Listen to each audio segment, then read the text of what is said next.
নমস্কার বন্ধুরা, মধ্যবিত্তের হেসেলে আপনাদেরকে স্বাগতম। আজ দেখাচ্ছি বেগুন সুন্দরী রান্না। বেগুন সুন্দরী নামটা সম্পূর্ণ আমি দিয়েছি। বেগুনগুলোকে একই সাইজের বেগুন গোটা গোটা করে কেটে পেট থেকে চিড়ে নুন হলুদ মাখিয়ে রেখেছিলাম। কড়ায় তেল গরম হয়ে গেলে নুন হলুদ চিনি মাখানো বেগুনগুলোকে আমি সুন্দর করে নেড়ে চেড়ে ভেজে নেব। 10 থেকে 15 মিনিট আমি বেগুনগুলোকে ঢেকে অল্প আঁচে ভাজা করে নেব।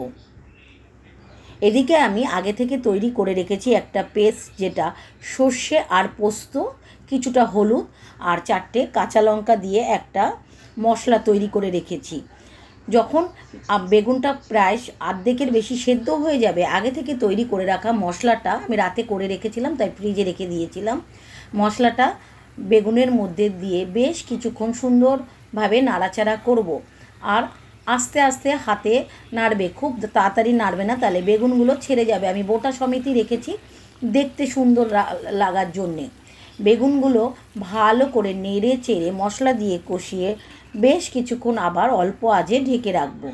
কিছুক্ষণ পর যখন মশলাগুলো বেগুনের চিড়ে রাখা পেটের ভেতর ঢুকে যাবে আর মশলা থেকে তেল ভেসে আসবে, তখন আমি তার মধ্যে দিয়ে দেবো অল্প সামান্য নুন, কেননা নুনটা আমি দেখলাম কম হয়েছে, আর বেগুনের মশলার জলটাও তো সেই টাইমে দিয়ে দেবো, আর সামান্য চিনি দিয়ে কিছুক্ষণ নেড়ে, আমার বেশি জল দিই না, ওই হাফ কাপের মতনই জল দিয়েছি।